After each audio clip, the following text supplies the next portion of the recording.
శృతిస్మృతిపురాణానాం ఆలయం కరుణాలయం నమామి భగవత్పాదం శంకరం లోకశంకరం. పాము అని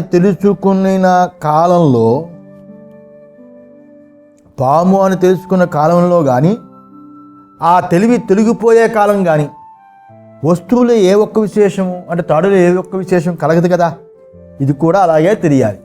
అందుచేతనే విద్యల చేత ఆత్మకి ఏ రకమైన విశేషము కలగదు అని సిద్ధముంది. అంతే, ఆత్మకి ఏ రకమైన విశేషాలు కలగదు. ఆత్మ విద్య చేత ప్రకాశవంతం అవ్వదు, అవిద్య చేత తగ్గిపోదు. ఎందుకంటే ఆ విద్యలు రెండూ కూడా బుద్ధివృత్తులు మాత్రమే అవడం చేత ఆత్మధర్మాలు కావు. విద్య అవిద్య రెండు బుద్ధికి సంబంధించింది, ఆత్మకి సంబంధించినవి కావు. విద్వాంసుడు అవిద్వాంసుడు అనే వ్యవహారం కూడా అవిద్యా దృష్టితోటే అనేది వెనక భాషలో చెప్పబడింది. దేని యందు అధ్యాస చేస్తామో దానికి అధిష్టానము లేదా ఆస్పదం అని పేరు. అధిష్టానం అనకూడదు, ఎందుకంటే భగవద్గీతలో అధిష్టానము అనే పదాన్ని శరీరము ఇంద్రియాలు శరీరం అధిష్టానం కింద చూపించాడు, ఆస్పదం. అందువల్ల అధ్యాస దేని యందు చేస్తామో దానికి ఆస్పదం అని పేరు. దేని యందు చేస్తాము అధ్యాస? తాడు యందు చేస్తాం, ముచ్చపు చెప్పు యందు చేస్తాం. దేనిని అధ్యసిస్తామో దానిని ఆరోపితము లేదా అధ్యస్థమని పేరు.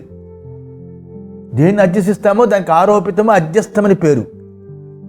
అధ్యస్థమైన పదార్థము అంటే ఆరోపమైన పదార్థము నిజంగా ఆస్పదభూత పదార్థాలకు సంబంధించి ఉండదు. దేని యందు ఆస్పదమైన దేని యందు ఆరోపితమైందో దానికి సంబంధం ఉండదు. ఎలాగా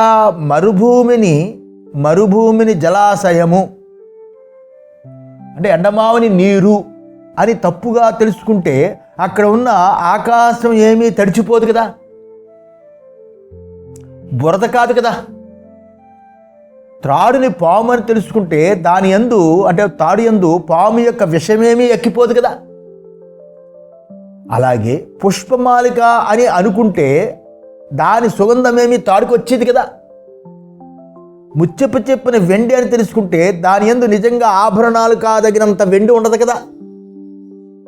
అధ్యాస కాలంలో కానీ అధ్యాసకి ముందు అధ్యాస కేవలం భ్రమాని నిశ్చయమైన తర్వాత ఆస్పదమైన భూత వస్తువు అంటే ఉన్న వస్తువు తన స్వరూపం మీద ఎటువంటి మార్పు లేక ఉండనే ఉంటుంది. ఆత్మీయందు అనాత్మ యొక్క అధ్యాస జరిగింది, దేహేంద్రియ మనోబుద్ధి చిత్త అహంకారాలతో కూడుకున్న సర్వము అధ్యాస జరిగింది అన్నంత మాత్రాన ఆత్మకి నిజంగా అనాత్మకి ధర్మమేమీ అంటుకోదు. ఆత్మకి బంధమోక్షములు మొదలైనవి వ్యవహారాలు లోకంలో ఎంత ప్రభావితంగా ఉన్నా కూడా బంధము మోక్షము ఎన్నో నడుస్తూ ఉంటాయి. లౌకికులు వైదికులు సర్వులు బంధమోక్షాల గురించి మాట్లాడతారు. వాటికి ఎంత ప్రభావం ఉన్నా కూడా ఈ వ్యవహారాలు అధ్యాస మాత్రమే ఉన్నాయి. బంధమోక్షములు అధ్యాస మాత్రమే ఉన్న చేత ఆత్మస్వరూపందు వీటి చేత ఏ హెచ్చు తగ్గులు ఉండవు. మోక్షములు బంధము మోక్షము రెండూ అంతఃకరణ ధర్మాలు. అందువల్ల ఆత్మకి ఎటువంటి హెచ్చు తగ్గులు ఉండదు అనేది దీనివల్ల సిద్ధమవుతుంది. అందువల్ల లోకంలో ఆత్మ అనాత్మల ఇతరేతర అధ్యాస రూప అవిద్య ఉందని చెబుతారు. లోకంలో చెప్పినా కూడా పరమార్థంగా ఆత్మకి సంసారత్వం అనేది లేదు. అటువంటిది మన స్వరూపం. అందుచేత ఆత్మస్వరూప యథార్థాన్ని బోధించడానికి శృతుల యొక్క ప్రవృత్తి నిష్ప్రయోజనం కాదు. అందుచేత శృతుల యొక్క అర్థ నిర్ణయం కోసం బ్రహ్మ జిజ్ఞాస అని శాస్త్రం యొక్క ప్రవృత్తి కూడా అంతే.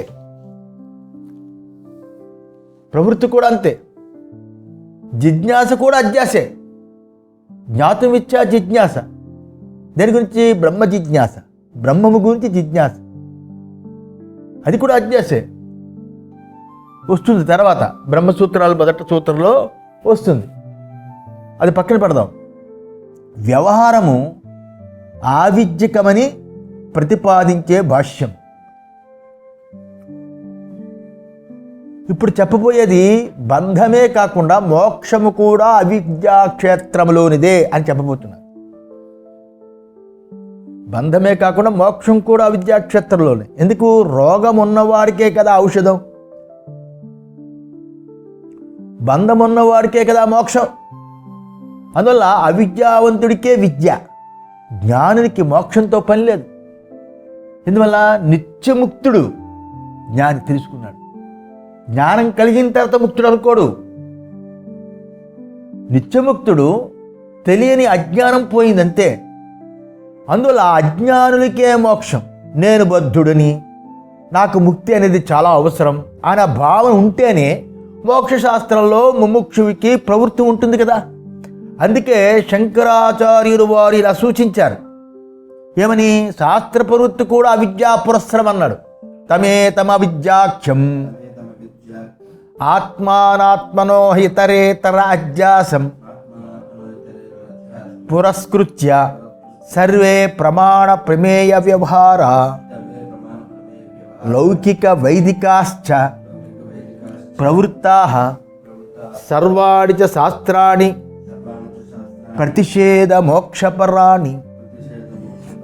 ఇక్కడి నుంచి కంక్లూషన్ చాలా అద్భుతంగా ఉంటుంది. అవిద్య అని చెప్పబడుతున్న ఆత్మ అనాత్మల యొక్క పరస్పర అధ్యాసని పెట్టుకొని, అవిద్య అనే పేరుతో ఉంది కదా అధ్యాస, అది ఆత్మ అనాత్మల పరస్పర అధ్యాస. తాను కానిది ఈ రెండింటినీ కలగలుపు చేసుకున్న అధ్యాస, దాని మూలంగా పెట్టుకుని సకల లౌకిక వైదిక ప్రమాణ ప్రమేయ వ్యవహారాలు బయలుదేరాయి. అంతేకాదు విధి ప్రతిషేధ మోక్షపరాణి, విధి నిషేధములు మరియు మోక్షపరమైన శాస్త్రాలు కూడా ఈ అవిద్యను పెట్టుకొని బయలుదేరాయి అంటున్నారు భాష్యకారులు. ఆక్షేపం: వ్యవహారము ఆవిద్యకమనేది ఎలా? వ్యవహారము ఆవిద్యకమనేది ఎలా? ఆక్షేపం.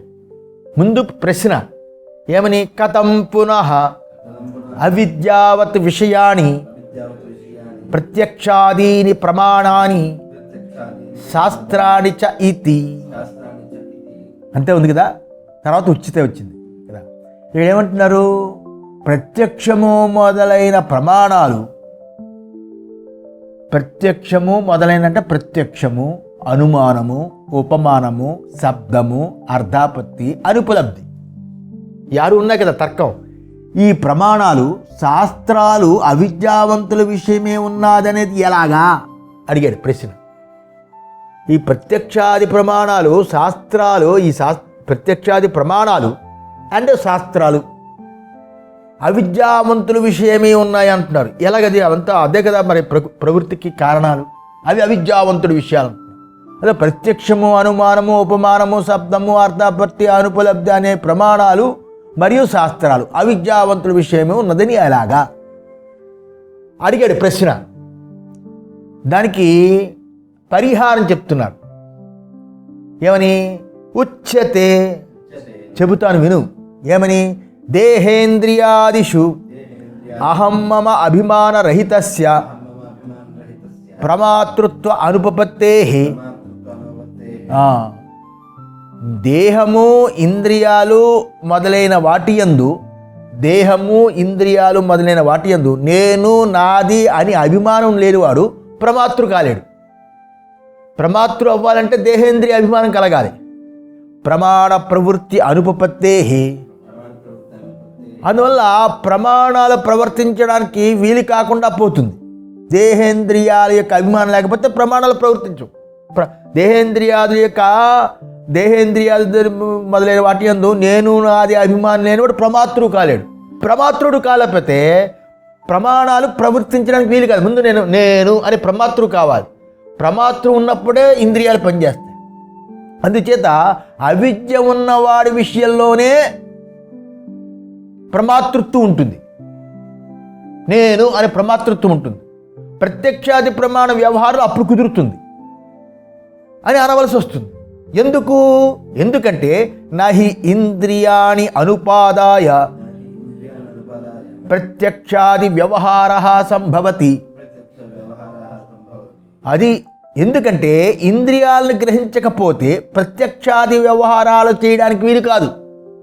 ముందు తాను ప్రమాతృ అవ్వాలి. ప్రమాతృ అయితేనే ప్రమాణాలు పనిచేస్తాయి. ప్రమాణాలు పనిచేస్తేనే వ్యవహారం జరుగుతుంది. ఎందుకంటే ప్రమాణములనే ఇంద్రియాలు గ్రహించకపోతే ప్రత్యక్షాది వ్యవహారాలు చేయడం అవ్వదు.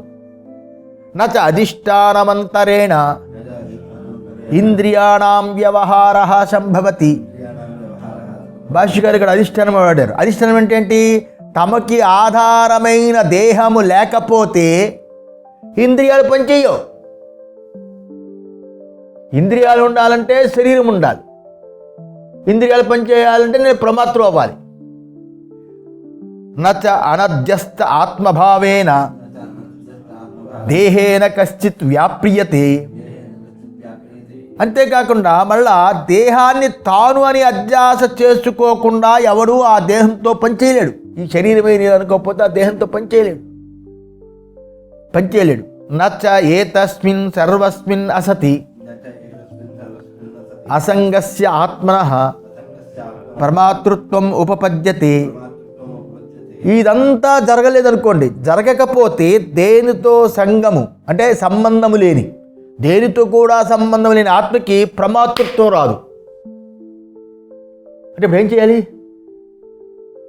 ప్రమాతృత్వే తప్పుడు అధ్యాస. ప్రమాతృత్వం ఉండడం వల్ల ఇన్ని సంగము, దేహేంద్రియ సంగము ఇవన్నీ జరుగుతున్నాయి.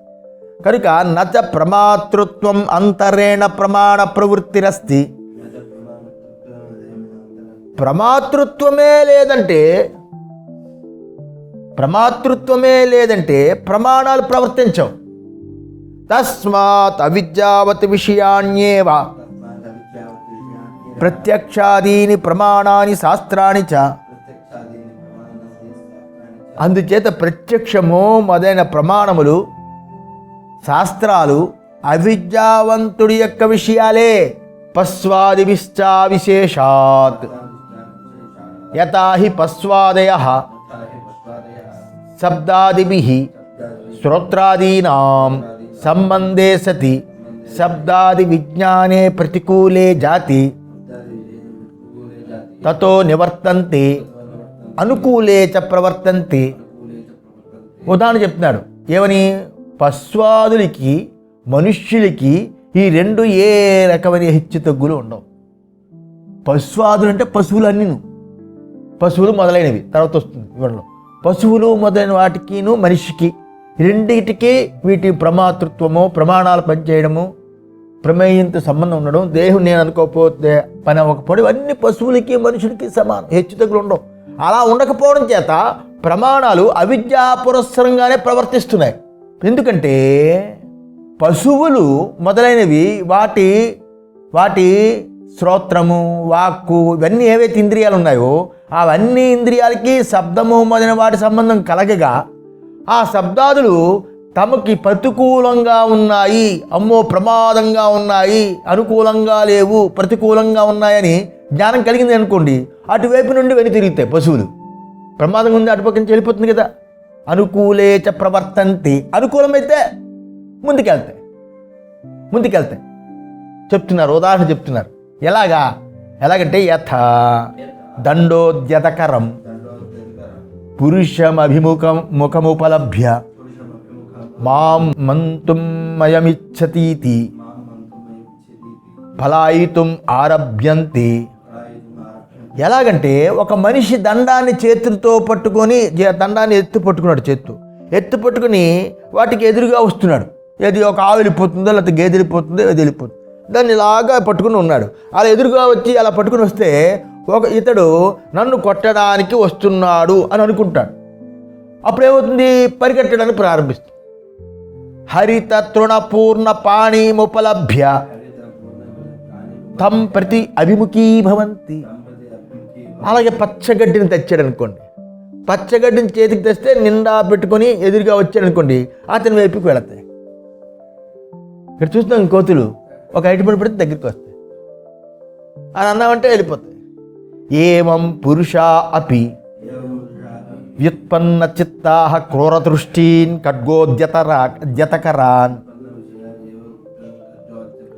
బలవతః ఉపలభ్య తతో నివర్తంతే తత విపరీతాన్ ప్రతిప్రవర్తంతే. అలాగే జ్ఞానమున్న పురుషుడు కూడా అంత. పురుషుడు అంటే మనిషి, లింగం కాదు ఇక్కడ. జ్ఞానమున్న మనిషి కూడా ఇలాగే చేస్తాడు. కళ్ళు ఎర్రగా చేసుకుని క్రూర దృష్టీన్ ఖడ్గోద్యతకరాన్ బలవతః ఉపలభ్య. బాగా కళ్ళు ఎర్రగా చేసుకుని ఉన్నానుకోండి, కళ్ళు ఎర్రగా చేసుకుని ఆర్భాటం చేస్తూ అని ఆర్భాటం చేస్తూ కత్తిని ఎత్తి పట్టుకుని ఉన్న బలిష్ఠుడిని చూస్తే అక్కడ నుండి వెనుతిరుగుతాడు మనిషి. అలా కాకుండా సౌమ్యుడై తమ విషయంలో మంచి మాట్లాడుతూ ఉండు వాడికి చూస్తే వాడి వైపు అది దగ్గరగా వస్తుంది. అతః సమానః పశ్వాదిభిః పురుషాణాం ప్రమాణ ప్రమేయ వ్యవహారః. అందువల్ల ఇందులో తేడా ఉంది. పశువులకి మనిషికి ప్రమాణ ప్రమేయముల వ్యవహారము పశ్వాదులకి మనుష్యుడికి సమానంగా ఉంది కదా. ప్రస్వాదీనాం చ ప్రసిద్ధః అవివేక పురస్సరః ప్రత్యక్షాది వ్యవహారః. ఇలా పశ్వాదులకైతే ప్రత్యక్షాది వ్యవహారము అవివేకంతో జరుగుతుందని ప్రత్యక్షమయ్యే ఉంది. పశ్వాదులకి ఏంటి? ప్రమాణ ప్రమేయ వ్యవహారం అవివేకంతో తెలుస్తుంది. తత్సామాన్య దర్శనాత్ ఉత్పత్తి మతామపి పురుషాణాం ప్రత్యక్షాది వ్యవహారః తత్కాల సమానహితి నిశ్చీయతే. జ్ఞానము కలిగిన మనుషుడి యొక్క వ్యవహారము పశువుల వ్యవహారం వల్లే ఉంటుంది, కనబడుతుంది. అలా కనబడటం చేత వీరి ప్రత్యక్షాది వ్యవహారము ఆ కాలానికి దానిలాగే అవివేకంతో ఉంటుందని నిశ్చయించబడుతుంది. పశువాదులు ఎలాగో పెడతాడంటే దగ్గరికి వెళ్తాయి, కర్ర చూపిస్తే వాడికి తిరుగుతాయి. మనిషి కూడా అంతే, వాడు ఉపయోగపడతాడంటే దగ్గరికి వెళ్తాడు, వాడితో ప్రమాదం తోలుతాడు. పశువాదులకి మనిషికి తేడా ఉందని శంకరాచార్యులు వారు అడుగుతున్నారు. ఇది గ్రంథ సంబంధ భాష్యం. మిథ్యాజ్ఞాన నిమిత్త సత్యానృతే మిథునీకృత్య అహమిదం మమేదం నైసర్గికోయం లోక వ్యవహార అని ఏది ప్రారంభంలో ప్రతిజ్ఞ చెయ్యబడిందో మిథ్యాజ్ఞాన నిమిత్త, తప్పు తెలివియే నిమిత్తంగా ఉంది. ఇది సత్యము, ఇది అనృతము అని రెండు తెలుసుకోక మిథునీకృత్య రెండు కలగలుపు చేసుకుని అహమిదం ఇదిని నాది, మమేదం నాదిది అని నైసర్గికోయం లోక వ్యవహారం, ఇది స్వాభావికం లోక వ్యవహారం అని ఏది ప్రారంభంలో ప్రతిజ్ఞ చెయ్యబడిందో దాన్ని వివరించడానికి ఈ తమేతం అవిద్యాఖ్యం ఆత్మానాత్మనో ఇతరేతాధ్యాసం పురస్కృత్య సర్వే ప్రమాణ ప్రమేయ వ్యవహార ప్రవృత్య ఇత్యాది వాక్యం వచ్చాయి. అవిద్య అని పేరు గల ఆత్మ అనాత్మల పరస్పర అధ్యాస మూలకంగా పెట్టుకునే అన్ని ప్రమాణ ప్రమేయ వ్యవహారాలు బయలుదేరాయి. వెనుక వాక్యం అందు విద్య అంటే ఆత్మ ఒక్కడే పరమార్థమనే తెలివి. విద్య అంటే ఆత్మ ఒక్కడే అనేది పరమార్థ తెలివి. అవిద్య అంటే ఆత్మానాత్మల పరస్పర తాదాత్మ్యం, తద్ధర్మాధ్యాస, తాదాత్మ్యం తద్ధర్మాధ్యాస అని విద్య లక్షణాన్ని భాష్యకాలు సుస్పష్టంగా మనకు చూపించారు. అది చేత దీనికంటా వేరుగా విద్యల స్వరూపాన్ని నిర్ణయించే వాళ్ళెవ్వరూ శంకర సిద్ధాంత అనునాయులు అనిపించుకోరు. విద్యల స్వరూపమే ఇంత మనం చెప్పుకున్నాం, మిగతా వాళ్ళు ఏమంటారు. అయితే ఇక్కడ సంశయం ఏమిటి? లౌకిక ప్రమాణాలు ఆధారంగా చేసుకుని శాస్త్రాధారించే కానీ తత్వాన్ని నిశ్చయించేవారు కూడా అవిద్యావంతుని తలవచ్చా లోకంలో? మనకు సంశయం అర్థమైందా? ఏమిటి? లౌకిక ప్రమాణాలు ఆధారంగా చేసుకుంటున్నాం మనం. లౌకిక ప్రమాణాలు ప్రత్యక్షము, అనుమానము ఇత్యాది శాస్త్రాధారం చేతగా, లేకపోతే శాస్త్రాధారం, వేదం చెప్పిందండి అని శాస్త్రాధారం, ఈ రెండింటిని తత్వాన్ని నిశ్చయిస్తాం లోకల్లో. సూర్యుడు అంటే ఏమిటి అన్నదనుకోండి, లౌకిక ప్రమాణం ఒకలా చెప్తుంది, శాస్త్రం ఏం చెప్తుంది? అదొక దేవత, సూర్యోపాసన చెయ్యండి అని శాస్త్రం చెప్తుంది. ఆ తత్వాన్ని నిశ్చయించి ఇలా దాని మీద నిశ్చయించి పనిచేస్తారు. వారిని కూడా అవిద్యావంతుని చెప్పచ్చా? లౌకికమైంది వైదికమైంది అనే సంశయం ఉంటుంది. దానికి సమాధానం ఏంటి? పరమార్థ దృష్టి, వ్యవహార దృష్టి అనే దృష్టి భేద వివేకం లేకపోవడం చేత ఈ ఆక్షేపం. ఇది చాలా ఇంపార్టెంట్. పరమార్థ దృష్టి, వ్యవహార దృష్టి, ఈ రెండు తెలియాలి. సత్యమైన ఆత్మతత్వము ఒక్కటే అని సరి అయిన జ్ఞానం నిజమైన విద్య. అటువంటి ఆ విద్యా దృష్టితో చూసినప్పుడు ఏ ప్రమాణ వ్యవహారమే కానీ శాస్త్రీయ వ్యవహారము కానీ ఉండనే ఉండదు. వైదిక కర్మను బోధించే వేదమంతా కూడా డెక్కింగ్, స్లాబ్ నిలబడితే డెక్కింగ్ తీసేసినట్టు జ్ఞానం కలిగే వరకు సహకరిస్తుంది. జ్ఞానం కలిగితే ఇవేవి శాస్త్రీయ వ్యవహారం కానీ ఏ ప్రమాణం కానీ ఉండదు. అయితే ద్వైతాన్ని చూసినట్లు తప్పుగా భావించుకొని వ్యవహార దృష్టి క్షేత్రంలోనే అన్ని ప్రమాణాలు శాస్త్రాలు వాళ్ళ వ్యాపారం చేస్తూ ఉంటుంది. ద్వైతాన్ని చూస్తుంది. ఎందుకు?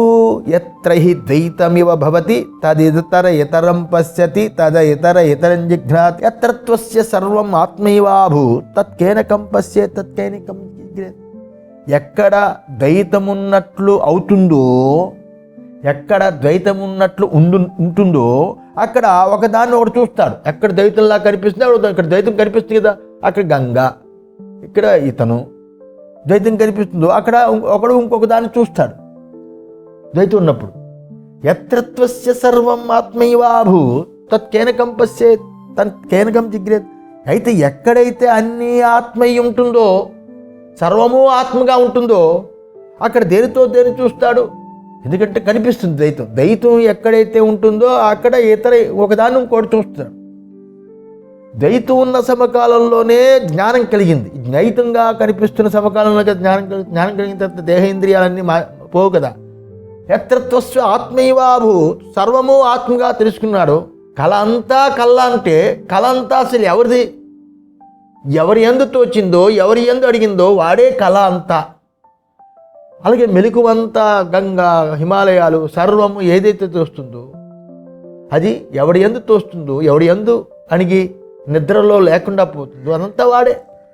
సర్వం ఆత్మైవాభూత్ తత్కేనకం పశ్యేత్, దేనితో దేని చూస్తాడు, దేనితో దేని వాసన చూస్తాడు అని శృతిని ఆచార్యులు వారు సూత్ర భాషల్లో మళ్ళా వ్యవహారం అనేది పరమార్థం కాదు అని తెలియచేయడానికి శృతిని ఉదహరిస్తున్నారు ఎక్కువగా.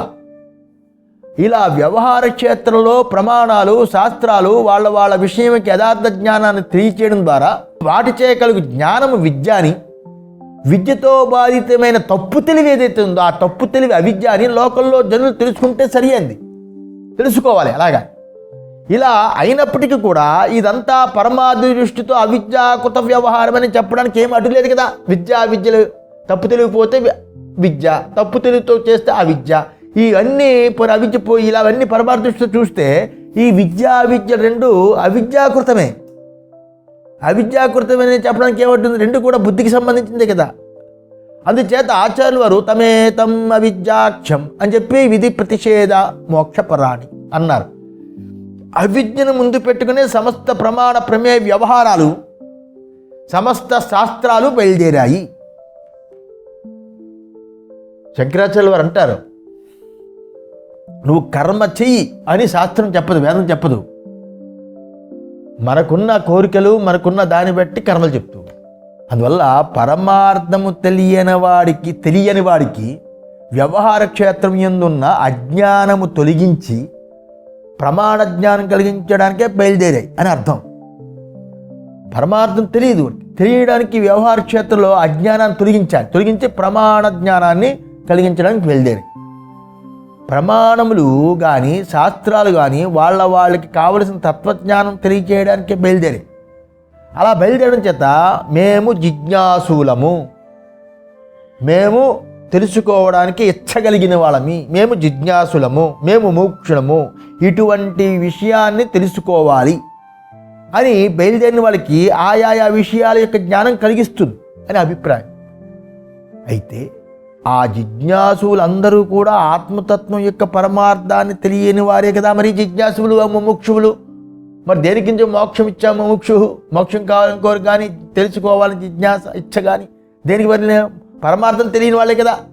తెలియని కాబట్టి వాళ్ళందరూ అవిద్యావంతులు అని అర్థం. విరక్తి కలిగి హిమాలయాలకు వచ్చేసేంత మాత్రం వాళ్ళు విద్యావంతులు అనుకోకూడదు. విద్యావంతులు అవ్వడానికి విరక్తి ముముక్షుత్వం. విద్యావంతులు అవ్వడానికి విద్య సంపాదించాలి. విద్యావంతులే వాళ్ళు విద్య వచ్చే వరకు. కనుక ప్రమాణము చేతనే, ప్రత్యక్షాదులు అనే ప్రమాణముల చేతనే సత్యమని కానీ అసత్యమని కానీ తెలియవలసి ఉండడం చేత, ప్రత్యక్షాది కాదు, ప్రమాణం చేత అంటే వేదం, వేదం అనే ప్రమాణం చేత సత్యమని కానీ అసత్యము కానీ తెలియవలసి ఉండడం చేత ఆత్మానాత్మల్ని ఒకదాని యందు ఒకటి దాన్ని అధ్యాస చేసుకుంటున్నారు అనే దానికి ప్రమాణము చూపిన కానీ దానికి నమ్మడానికి వీలు లేదని ఎవరైనా అడగచ్చు. ప్రమాణం చూపిస్తే కానీ మనం దాన్ని నమ్మడానికి వీలు లేదు. అందులో ప్రమాణాలే ఆత్మానాత్మ ఒకదాని యందు ఒకదానికి అధ్యాస చేసుకుంటున్నాం నిజమే అనే దానికి ప్రమాణాలు చూపిస్తే కానీ దానికి మేము నమ్మడానికి వీలు లేదు అని ఎవరైనా అనొచ్చు. నమ్మడానికి వీలు లేదు కదా. అయితే నాయన ప్రమాణ వ్యవహారమే అధ్యాస అంటే ఏంటి? ఆత్మస్వరూపాన్ని అనాత్మస్వరూపాన్ని సరిగా తెలుసుకుంటే ప్రమాణ వ్యవహారమే పుట్టదు. ప్రమాణాలు అడిగేవాడే అధ్యాసబడిలో పడుకుని ఉన్నాడు. ప్రమాణాలు ఎప్పుడొచ్చాయి? అధ్యాస జరిగిన తర్వాత. నేను అన్నప్పుడు దేహేంద్రియాదులు పెట్టుకుంటే కానీ అవదు. దేహేంద్రియాదులు ఉన్నాయంటే దేహేంద్రియాదులను అంటుకొని ఇంద్రియాలు ఉన్నాయి. ఇంద్రియాలతో బయట వ్యవహారం చేయాలి. బయట వస్తువుని చూడాలంటే ఇంద్రియాలు పనిచేయాలి. ఇంద్రియాలు పనిచేయాలంటే దానికి శరీరం ఉండాలి. శరీరం ఉంది, అధిష్టానం. శరీరం ఉంది అంటే నేను అని అనుకోవాలి. నేను అనుకున్నప్పుడు ఇంద్రియాలు పనిచేసి వ్యవహారం జరుగుతుంది. కనుక ఇలా ఆత్మస్వరూపాన్ని అనాత్మస్వరూపాన్ని తెలుసుకుంటే ప్రమాణ వ్యవహారం పుట్టదు. ప్రమాణాలు ఉండాలి అని అడిగేవాడే అధ్యాసుడిలో ఉన్నాడు. ఆల్రెడీ అధ్యాసుడు ఉండే అడుగుతున్నాడు. అందుచేత అవిద్య ప్రమాణ సిద్ధం కాకున్నా కూడా, అవిద్య అనేది ప్రమాణాల సిద్ధం కాదు, అనుభవం. నాకు తెలియదు అనేది అనుభవం. అంతేగాని ప్రమాణాలతో కనిపించే బయట వస్తువులాగా, ఇంద్రియాలకు కనిపించే బయట వస్తువులా చూపించేది కాదు, అది అనుభవం. నాకు తెలియదు. అందులో అవిద్య అనేది ప్రమాణ సిద్ధం కాకుండా ఉన్నా కూడా అనుభవ సిద్ధమే ఉంది. దాన్ని అందరూ అంగీకరించాలి. వేదాంతం తెలిసింది కాబట్టి నాకు అవిద్య పోయిందంటే ఎలాగా? గట్టిగా వ్యవహారాలు చేసేస్తున్నాం. అందులో ప్రమాణాలు కనుక, ఎందుకంటే దాన్ని ఒప్పుకోకపోతే ప్రమాణమే సిద్ధం అవ్వడం లేదు అనేది సిద్ధాంతి యొక్క ఉత్తరం. దాన్ని ఒప్పుకోకపోతే ప్రమాణం, ఎందుకంటే నేననే ప్రమాతృత్వం వహించకపోతే ప్రమాణాలే సిద్ధం కాదు. ప్రమాతృత్వం ఉన్నంత వరకు నువ్వు జ్ఞానివి కాదు. ప్రమాతృత్వం తొలగించుకోవడమే ప్రమాతృత్వం రావడం కారణం అధ్యాస. దాన్ని తొలగించుకోవడమే జ్ఞానం. అందువల్ల దాన్ని ఒప్పుకోకపోతే ప్రమాణమే సిద్ధం అవ్వదు. ప్రమాతృత్వాన్ని ఒప్పుకోకపోతే అనేది సిద్ధాంతి యొక్క ఉత్తరం, జవాబు. నెక్స్ట్, సకల శాస్త్రాలు అధ్యాసని మూలంగా పెట్టుకునే బయలుదేరాయి. దీనిని గుర్తుంచుకోవడం ముఖ్యం. లౌకిక వ్యవహారాలందు కొన్ని అధ్యాస చేత కలుగుతాయి అని అలాగే కలగచ్చు. లౌకిక వ్యవహారాలన్నీ అధ్యాస చేతనే కలుగుతున్నాయి. లౌకిక, నా భార్య, నా పిల్లలు, నా వస్తువులు, నా ఇల్లు, నా వ్యాపారం అన్నీ కూడా అధ్యాస చేతనే కలగచ్చు. ఏమండి కరెక్ట్. లౌకిక వ్యవహారాలు అధ్యాస, ఇవన్నీ మోహాలు, అభిమానాలు అన్నీ. బుడబుడక్కలు కూడా చెప్తాడు ట్రైన్లో తిరిగినవాడు, దేహం శాశ్వతం కాదరా, బూడిదైపోతుంది, ఎందుకు ఈ అభిమానం. ఏమండి అయితే శాస్త్ర వ్యవహారం అవిద్య చేత కలుగుతుందనేది చెప్పడం సరికాదు అని చాలామంది తెలుస్తారు. వేదం చెప్పిందండి కర్మ చేయమని అని చెప్తుంది. అయితే సకల ప్రమాణాలు శాస్త్రాలు అధ్యాస ముందు పెట్టుకునే బయలుదేరాయని ముందరి భాష్య భాగంలో ఆచార్య చూపించారు. శాస్త్రాలు కూడా ఆత్మని వదిలి మిగిలిన సమస్తము అధ్యాసే అన్నాడు. శాస్త్రము, లౌకికము, సకల వ్యవహారాలు అధ్యస్థమే. సకల వ్యవహారం అధ్యస్థమే అనేది అధ్యాస భాష్యం యొక్క సారాంశం. ఏది మిగిల్చట్లేదు. మోక్షపురాణి అని కూడా అన్నాడు శంకరాచార్యులు. మోక్షపురాణి అన్నాడు కాబట్టి ఇంక పుస్తకాలు తీయడం మానికూడదు. మోక్ష స్వరూపమైన ఆత్మని గుర్తించడానికి మెట్లు చూపిస్తున్నాడు తప్ప మెట్లు కొట్టిమని కాదు. దీనిని చక్కగా తెలుసుకుంటే సిద్ధాంత విషయంలో తోచే అన్ని సమస్యలు తొలగిపోతాయి. అన్ని వ్యవహారాలు అధ్యాసకములే అంటే ఆత్మ వ్యవహారం కూడా అధ్యాత్మికే కావాల్సి వస్తుంది కదా అని ఎవడైనా సందేహపడచ్చు. అన్ని వ్యవహారాలు అధ్యాత్మికమే అన్నారు, అప్పుడు ఆత్మ వ్యవహారం, ఆత్మ గురించి వ్యవహారం అది కూడా అధ్యాత్మే కావాలి కదా అని ఎవడైనా సందేహించవచ్చు. అయినా అలా సందేశపడక్కర్లేదు. ఎందుకంటే ఆత్మ వ్యవహారము అధ్యాసకమే కదా, మోక్షము ఇవన్నీ అధ్యాసకమే. అధ్యాసకమైనా కూడా ఆత్మస్వరూపం ఏదైతే ఉందో, ఆత్మ వ్యవహారం అధ్యాసకం అవ్వచ్చు, ఆత్మస్వరూపం అధ్యాసకం కాదు. అంతే కదా, ఆత్మస్వరూపం అధ్యాసం కాదు. ఎందుకంటే ఆత్మ స్వతసిద్ధుడు, ముందే ఉన్నవాడు. తనను రుజువు చేసే ప్రమాణాన్ని అపేక్షించి ఆత్మసిద్ధుడవుతాడా? కాదు. ఆత్మ ఉన్నాడు అని రుజువు చేసామనుకోండి, ఆ రుజువు యొక్క ప్రమాణంతో దాన్ని కోరి అప్పుడు ఆత్మ సిద్ధం అవ్వడు కదా. అప్పుడు దగాలని గుండెల్లోంచి ఆత్మ ప్రకాశం అనేది తెలియదు కదా. ఎందుకంటే ఆత్మ ఉన్నాడో లేడో అని సంశయం పడడానికి కూడా వీల్లేదు. వచ్చిన ప్రాబ్లం ఆత్మ ఉన్నాడా లేడా అని డిబేట్ పెట్టామనుకోండి, ఆ సంశయానికి వీలుండదు. ఎందుకంటే ఎవరు సంశయం పడుతున్నాడో వాడి స్వరూపమే ఆత్మ. సంశయపడడానికి తాను ముందు ఉండాలి, తానుండి సంశయం పడాలి. తాను కానీ నేనుతో సంబంధం పెట్టుకొని సంశయం పడుతున్నావు, అక్కడ నేను వదలడమే తాను సిద్ధంగా ఉంటుంది. ఎవడు సంశయం పడుతున్నాడో వాడి యొక్క సంశయం పడేవాడు ఎవడైతే ఉన్నాడో నేనుతో సంశయం పడుతున్నాడు. నేను వదలడమే ఆత్మసిద్ధంగా ఉన్నది, అది నీ స్వరూపం. అందువల్ల ఎవడు సంశయం పడుతున్నాడో వాడి స్వరూపమే ఆత్మ. ఈ విధంగా ఆత్మ స్వతసిద్ధుడు. అనాత్మ అధ్యస్థమైన ప్రమాణ ప్రమేయ వ్యవహార రూపమే సిద్ధమనేది మరవకూడదు. ప్రమాతృ ప్రమాణ ప్రమేయం ఇవన్నీ అధ్యస్థములు. ఈ విధంగా ఏ ప్రమాణాన్ని అపేక్షించకుండా, ఏ శాస్త్రం యొక్క ఆధారాన్ని కోరకుండా సర్వులు అనుభవం అనే భద్రమైన పునాదిపై ఆత్మ యొక్క సత్యత్వము, అనాత్మ యొక్క అధ్యస్థత్వము ఈ భాష్యావతరణకి యందు సిద్ధమయ్యింది. ఈ సిద్ధాంతం సర్వసమ్మతమై ఉంది. అందువల్ల సర్వుల యొక్క అనుభవం అనే భద్రమైన పునాది అనుభవము అనేది ఆత్మ అంటే ఏంటి? ఆత్మజ్ఞానం కలిగింది అని అంటాం. ఆత్మజ్ఞానం కలిగింది, ఆత్మ చూసావా, దాని జ్ఞానం కలిగిందా? ఆత్మజ్ఞానం అంటే అనుభవం. నేను కాని దాన్ని నేను అని అనుకొని, నాది కాని దానిది తనవేని అనుకొని, మొత్తానికి నేను తనవి అనే తాను కానివి తాను. ఈ రెండు ఏవైతే ఉన్నాయో దాన్ని విడదీసి తెలుసుకోకపోవడం అధ్యస్థం. ఆ అధ్యస్థం పోయిందనుకోండి, ఆత్మిక సత్యత్వము సిద్ధంగా ఉంది. ఈ సిద్ధాంతం సర్వసమ్మతమై ఉంది.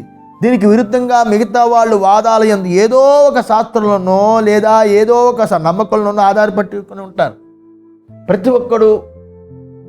ప్రతి ఒక్కడికి పూర్తిగా పరిపూర్ణంగా వాడికి పూర్వజన్మ సుకృతాలు అనొచ్చు, ఇంకోటి అనొచ్చు, ఏదైనా అనొచ్చు. జన్మాంతర సుకృతం చేత ఏదో ఒక శాస్త్రము లేదా ఏదో ఒక నమ్మకము దాని మీద ఆధారపడకూడదు. మరి ఆ గురువు చెప్పాడని దాని మీద ఆధారపడిపోకూడదు. నీ అనుభవానికి తాకిందే గురువు చెప్పినా శాస్త్రం చెప్పినా తీసుకోవాలి. ఇది వేదాంత మెట్లు. అందువల్ల నమ్మకం పనికిరాదు, శాస్త్రం మీద అభిమానం పనికిరాదు. అలా ఆధారం మీద పెట్టుకోవడం చేత, నమ్మకాలు పెట్టుకోవడం చేత అది వాదానికి అవకాశం వస్తుంది. అది కాదండి శాస్త్రం, ఇది కాదు శాస్త్రం. ఎందుకంటే అందులో పాఠాంతర భేదాలు ఉంటాయి, సమస్తము ఉంటాయి, అనుభవాన్ని చూపించేవి కావవి. అందువల్ల అది వాదానికి అవకాశం వచ్చేది అయి ఉంటుంది. భాష్యానికి ప్రారంభంలో ఆచార్యులు వారు ఏ ఒక్క మంగళవాక్యాన్ని కూడా రచించకుండా ప్రారంభించడానికి ఇదే కారణం. అనుభవాన్ని చూసుకోండి, అధ్యాస భాష ప్రారంభించాడు. ఎక్కడ కూడా ఏ మంగళవాచకం పెట్టలేదు. బ్రహ్మసూత్రాలకు మొదట అదే. ఎందుకు పెట్టలేదు? ఇదే కారణం. అక్కడ అభిమానాలు ఉండకూడదు, అనుభవం ఉండాలి. అనుభవాన్ని చూపించడానికి వచ్చింది. అందువల్ల భాష్యంలో ప్రారంభంలో ఆచార్యులు వారు ఏ ఒక్క మంగళవాక్యం కూడా రచించలేదు. దీనికి ఇదే కారణం. ఆయా మంగళవాక్యం చేత ఆయా గ్రంథకర్త నమ్ముకున్న సంప్రదాయము ఊహించడానికి వీలైపోతుంది. ఒకటి దక్షిణామూర్తి గురువు, ఇంకోటి హయగ్రీవ గురువు, ఇంకోటి. దానివల్ల ఊహించుకోవడానికి అయిపోతుంది. అటువంటి ఆయా సంప్రదాయాలు పెట్టుకున్న వాళ్ళందరూ ఆయా శాస్త్రం అంగీకరిస్తూ ఉంటారు. ఈ భాష్యకారులు మాత్రం ఇక్కడ మన భాష్యకారులు మాత్రం ఏ ఒక్క నమ్మకాన్ని ఏ ఒక్క అభిమానంతో అంగీకరించకుండా అందరికీ ఆమోదయోగ్యం అవ్వాలి. అటువంటి ఆమోదయోగ్యమైన ప్రమాణ ప్రమేయ వ్యవహారాన్ని అనుభవ ఆధారంతో ఒక్కొక్క దాన్ని విప్పి పరీక్షిస్తున్నారు. అనుభవ ప్రమాణంతో విప్పి పరీక్షిస్తున్నారు. సకల వ్యవహారాలు అధ్యస్థమై ఉన్నాయని చూపిస్తున్నారు. బయట వస్తువు చూడాలంటే ఇంద్రియాలు ఉండాలండి, కరెక్ట్ కదా? ఇంద్రియాలు లేకుండా బయట వస్తువు, ఇంద్రియాలు ఉండాలి అంటే శరీరం ఉండాలండి, శరీరాలు అంటుకొని ఉంటున్నాయి, కరెక్టే కదా? శరీరాన్ని నేను అనుకోకపోతే వ్యవహారం చేయలేమండి. శరీరం అనేది లేకుండా వ్యవహారం ఎలా జరుగుతుంది? శరీరం నేను అనుకోవాలి. శరీరం నేను అనుకుంటే ప్రమాతృత్వం వహించాడండి. నేను కాని దాన్ని ప్రమాతృ అనుకున్నాడండి, జీవుడు అనుకున్నాడండి. ఇవన్నీ అనుభవం. దేంతో ఇదంతా చర్చించి ఇవన్నీ చర్చించడానికి నాకు ఒక అనుభవంతో ఇవన్నీ కరెక్ట్ కరెక్ట్ కరెక్ట్ కరెక్ట్ అంటున్నాం. అందులో ఆత్మీయ పరమార్థ సత్యం కూడా చూపించారు. అందుచేత ఈ సిద్ధాంతం అందరికీ ఆదరణీయమై ఉంది. తటాలు చూస్తే మనం అకస్మాత్తుగా చూస్తే ఈ భాష్యంలో మంగళవాక్యం లేదంటరా, భాష్యకారులు మంగళవాక్యం రాయలేదురా అని మంగళవాక్యం లేదని తోస్తుంది. ఇంకొక దృష్టితో చూస్తే మంగళవాక్యం ఉందని తెలుస్తుంది. అది ఎలాగంటే ఆత్మ ఒక్కడే పరమార్థ సత్యం, అనాత్మంతా మిథ్య అని కదా ఈ భాష్య. ఆత్మ ఒక్కటే పరమార్థ సత్యం, అనాత్మంతా మిథ్య అని తెలియచేసి ఈ భాష్యం రాసినప్పుడు పరమార్థ సత్యమైన అద్వితీయమైన పరమాత్మతత్వాన్ని మనసులో ఉంచుకునే వ్రాయవలసి వచ్చింది కదా ఆయన. ఆ మనసులో పరమార్థతత్వాన్ని మనసులో ఉంచుకుని రాసింది కనుక ఇక్కడ పరమాత్మ స్మరణ ఆ పరమాత్మ స్మరణ పూర్వకంగా మంగళం కూడా జరిగే ఉంది ఇక్కడ ఉంది కదా. ఆ అనుభవం పరమాత్మ స్మరణ యొక్క అనుభవం లేకుండా ఈ ఇది ఎలా జరుగుతుంది? అందులో అది స్మరణ ఉంది కాబట్టి భాష్యం రాశారు, అందులో మంగళవాక్యం ఉన్నట్టే. కనుక ప్రత్యక్షము మొదలైన ప్రమాణాలు శాస్త్రాలు అవిద్యావంతుల విషయమే ఉన్నాయి అని అన్నాం. అనేది ఎలాగా అని ఎవరైనా అడగచ్చు. ఈ పై వాక్యంలో 2 ఆక్షేపాలు ఉన్నాయి. ఈ పై వాక్యంలో ఏమిటి? ఒకటి ప్రమాణాలతో సరి అయిన తెలివి కలుగుతుంది కదండి. నా కన్ను బాగుంటే అది బ్యాగు, నా కన్ను బాగుంది కాబట్టి అది బుడ్డి. ప్రమాణాలతో సరి అయిన తెలివే కలుగుతుంది కదండి. ప్రత్యక్షము అనుమానం ఇవన్నీ సరి అయిన తెలివి కలుగుతుంది కదా. ప్రమాణాలు లేకుండా తెలివినే సంపాదించడానికి వీళ్ళు కదా. ఇంద్రియాలు లేకపోతే మనకు తెలివిని ఎలా సంపాదిస్తామండి? అందుచేత ప్రమాణాలు విద్యావంతుల విషయం. ప్రమాణాలు శాస్త్ర ప్రమాణం అవ్వచ్చు, లౌకిక ప్రమాణాలు అవ్వచ్చు, విద్యావంతుడి విషయం. అంటే ఏంటి? తెలివిని సంపాదించడానికి సాధన ఇవి లేకపోతే తెలివి ఎలా సంపాదిస్తా అంటే, అందువల్ల తెలివిని సంపాదించడం సాధనని తలచాలే కానీ అవిద్యావంతుల విషయం అంటారేంటి? ఇవంతా అవిద్యావంతుల విషయం అంటే ఏంటది అనేది ఒక ప్రశ్న. రెండో ప్రశ్న ఏంటి? జనులు ఉపయోగించే ప్రత్యక్షము అనుమానము ఇత్యాది అవన్నీ దుష్టమై ఉంటే ఉండొచ్చు. అందుచేత అవి అవిద్యావంతుల విషయం చెప్పినా మీరు పర్వాలేదు, చెప్పండి పర్వాలేదు. అవన్నీ ఎందుకు ఆ ప్రత్యక్షము అనుమానము అవన్నీ తర్కం నాకెందుకు అనొచ్చు. అయితే శాస్త్రము అపౌరుషేయం. అపౌరుషేయం అంటే ఏ పురుషుడి చేత అది రచించబడలేదు. వేదం దాని యందు ఏ దోషము ఉండడానికి అవకాశం లేదు కదా, బుద్ధి దోషం లేదు కదా. పురుషుడైతే బుద్ధి దోషం ఉంటుంది. శాస్త్రం ఏ పురుషుడి చేత రచించబడలేదు. అప్పుడు దేని యందు ఏ దోషం ఉంటుంది? ఉండదు కదా. ఇలా ఉంటే శాస్త్రం ఏ విధంగా అవిద్యావంతుల విషయం అవుతుందండి? ఈ రెండు ఆక్షేపాలని స్వల్పంగా వివరించి వారికి భాష్యంలో చెప్పబడిన సమాధానం యొక్క అభిప్రాయం మేము చెబుతాము అన్నారు సజ్జన స్వామి. ఇక్కడ ప్రమాణాలు అవిద్యావంతుల విషయమై ఉన్నది అనేది ఎలాగా? అద్భుతమైన ఇది. ప్రమాణం అంటే ప్రమాకరణం. ప్రమాణం అంటే జ్ఞానానికి కరణాలు ప్రమాణం అంటే ప్రమాణం అంటే సరి అయిన తెలివికి తీరవలసిన ముఖ్య సాధనలు. అంటే సరి అయిన అనుభవం. ఈ సరి అయిన అనుభవం దీన్ని ప్రమితి అని కూడా పిలుస్తారు. ప్రమాతృ అంటే ప్రమాతృ అంటే సరి అయిన తెలివిని సంపాదించడానికి ప్రమాణాలు ఉపయోగించేవాడు. ప్రమాతృవు ప్రమాణాలను ఉపయోగించేవాడు సరి అయిన తెలివి కోసం. దేని విషయం కోసం తెలివి కావాలో దానికి ప్రమేయం అని పేరు. బయట వస్తువు ఏ విషయం కావాలో అది ప్రమేయం అని పేరు. గంగా, ఆకాశం, ప్రమేయం అని పేరు. ఉదాహరణకి నేను కొండని చూశాను అని దానిలో నేను అనేవాడు ఎవడండి? నేను కొండని చూశాను. నేనేవాడెవడు? నేను ప్రమాతృవు. కొండ అనేది ప్రమేయం. చూడడం కావలసిన ప్రమాణం ఏంటి? కన్ను ప్రమాణము, కొండ ప్రమేయము, నేను ప్రమాతృ. ఇంద్రియాలతో విషయాన్ని తెలుసుకోవడం ప్రత్యక్షం అంటే ఏంటి? అబాధిత అపరోక్షార్థ విషయ జ్ఞానం ప్రత్యక్ష ప్రమా. అబాధిత అపరోక్షార్థ విషయ జ్ఞానం ప్రత్యక్ష ప్రమా. అది ప్రత్యక్షం అంటే అబాధితాన్ని అపరోక్షాన్ని అయిన అర్థాన్ని విషయీకరించే జ్ఞానం. అది బాధితం అవదది ప్రత్యక్షం. అంతలా చూస్తాం కదా, కన్నుని పెట్టి చూస్తాం, ప్రేమియాన్ని చక్కగా తెలుసుకుంటాం. అది అబాధితం, నిజమే కొండ అది తెలియబడుతుంది. అర్థాన్ని విషయీకరించే జ్ఞానం అలాంటి ప్రత్యక్షమైన ఇలాంటి ప్రమకి అసాధారణ కారణము అది ప్రత్యక్ష ప్రమాణం. అప్పుడు అది ప్రత్యక్షమవుతుంది.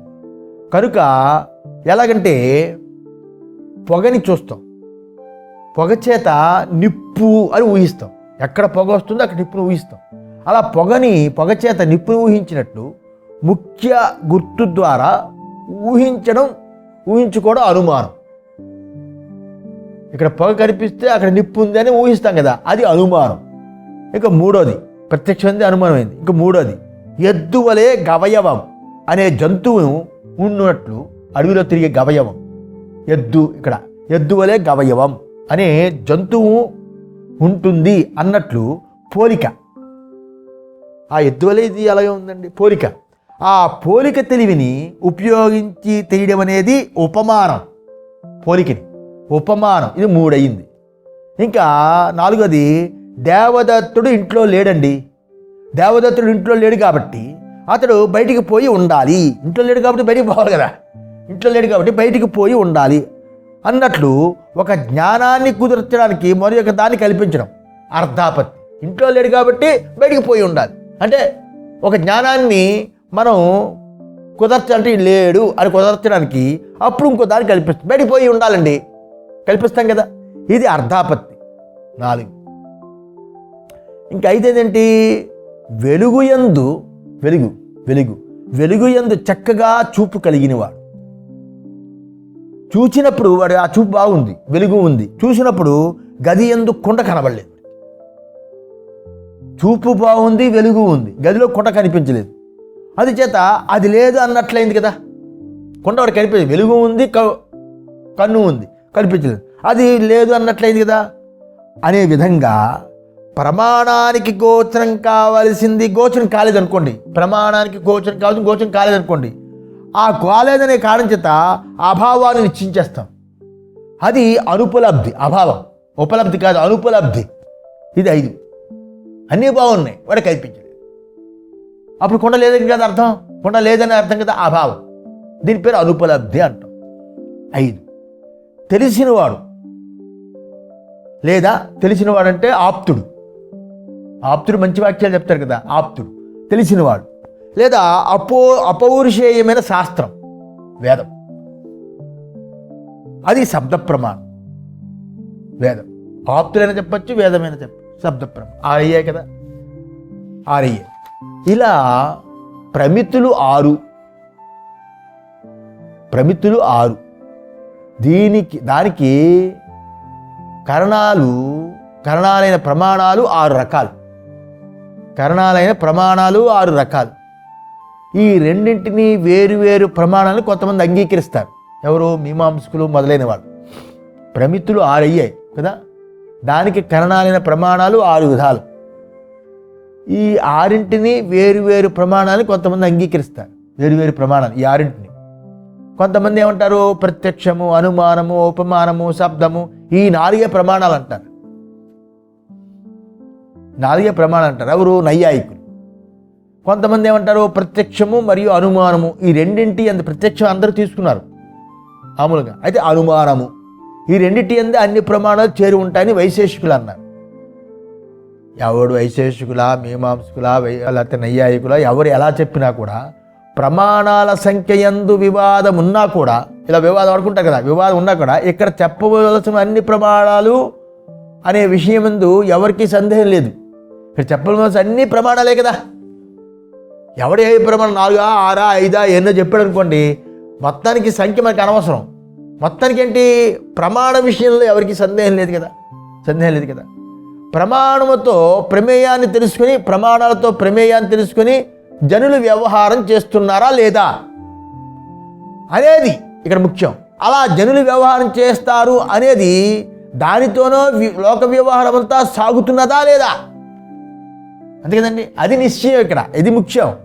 ఉదాహరణకి దూరంలో నీరున్నట్లు కనిపిస్తుంది, అక్కడికి పోయి నీరు తాగి దాహం తీర్చుకుందాం అనుకుంటాం, అది ప్రత్యక్ష ప్రమాణం, అది ప్రత్యక్ష ప్రమాణం. దూరంలో పొగ ఉండడం చూసాం, అక్కడ నిప్పు ఉండాలండి అని ఊహిస్తాం. కొండ మీద పొగ కనిపిస్తుంది, అక్కడ ఏదో నిప్పు ఉంది అని అంటాం. అలా ఊహించి అక్కడికి పోయి ఆ నిప్పుని పనికి ఉపయోగిస్తాం. అంటే అనుమానం చేత వ్యవహారం సక్సెస్ అయింది, అనుమాన ప్రమాణం. ఇక మూడోది, ఇలాగే అన్ని వ్యవహారాలు ప్రమాణ బలం చేత, ఇవి అన్ని ప్రమాణాలు సఫల ప్రవృత్తిని కలిగిస్తాయి, సఫల ప్రవృత్తికి కావలసిన తెలివిని కలిగిస్తాయి. ఇవి అనుమాన ప్రమాణమైన ప్రత్యక్ష ప్రమాణం.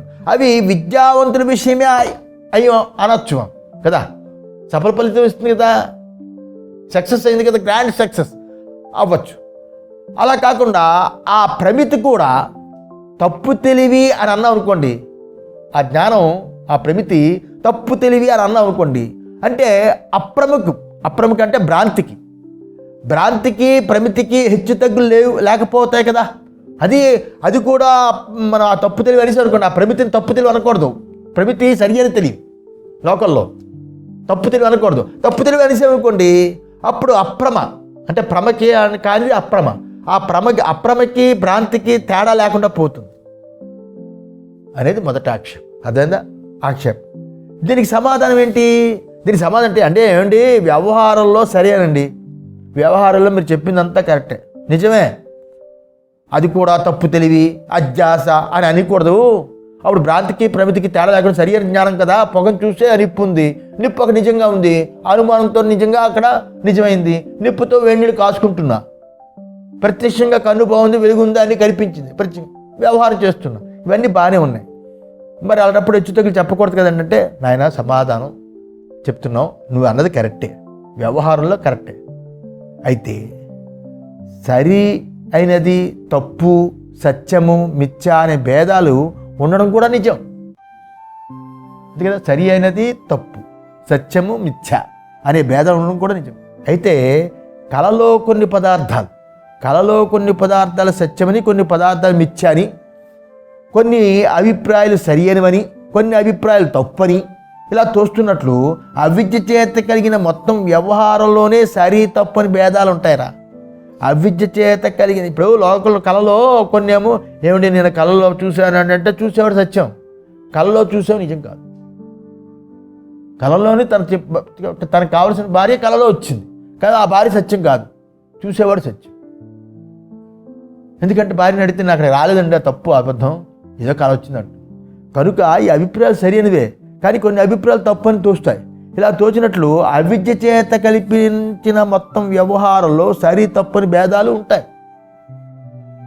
అది ఎలాగంటే దేహము మనము అంటాం, దేహము మనము అని, ఇంద్రియాలు మనవి, దేహము మనం అంటాం, ఇంద్రియాలు మనవి నావి అంటాం అని తెలుసుకుని జాగ్రత్తగా మనం వ్యవహారం చేస్తూ ఉంటాం కదా. అంటే జాగ్రత్త అంటే అక్కడ జాగృతతో, అంటే మనం అలాగే వ్యవహారం చేస్తుంటాం కదా సహజంగా.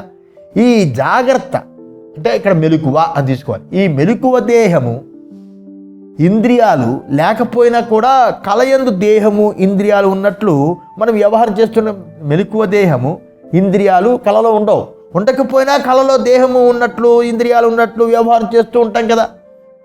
ఈ దేహము ఇంద్రియాలు లేకపోయినా కలలో దేహము ఇంద్రియాలు ఉన్నట్లు భావించుకొని వాటి యందు నేను నాది అని అభిమానం పెట్టుకుని ఆ కలలో వ్యవహారం చేస్తూ ఉంటాం కదా. అయితే గాఢ నిద్ర యందు ఏ దేహము ఇంద్రియము తోచదు. అక్కడ నేను నాది అనే వ్యవహారం కూడా గాఢ నిద్రలో ఉండదు. దీని చేత నేను నాది అనే అభిమానము, ఈ నేను నాది అనే అభిమానమే ప్రమాణ ప్రమేయ వ్యవహారానికి కారణమే ఉందని అర్థమవుతుంది కదా. నిద్రలో లేకపోలేదు, అక్కడ నేను అనేది ఇంద్రియాలు లేవు, ఏమీ లేవు కదా.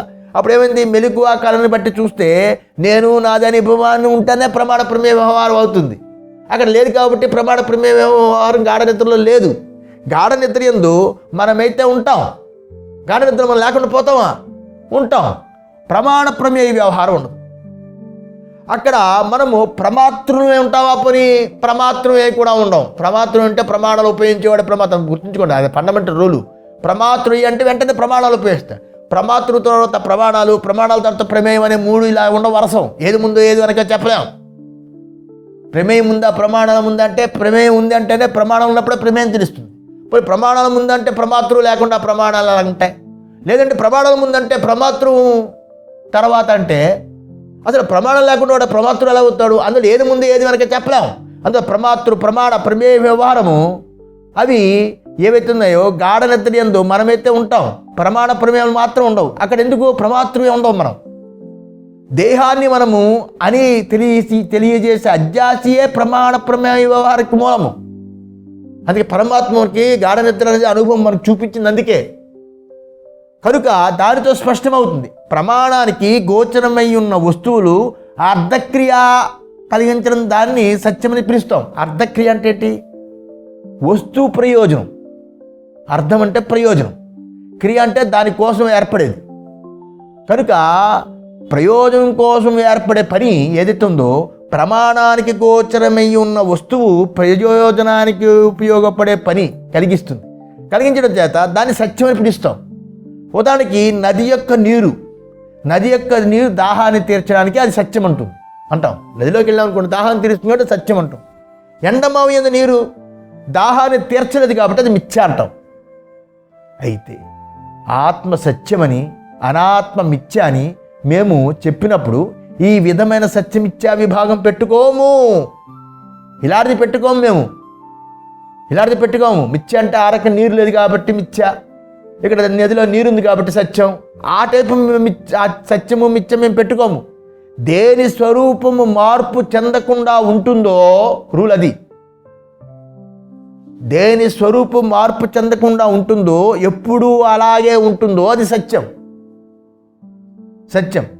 దేని స్వరూపం మార్పు చెందుతుందో అది మిథ్య. అది మేము అది పెట్టుకుంటున్నాం రూలు. ఆత్మస్వరూపం మార్పు చెందదు.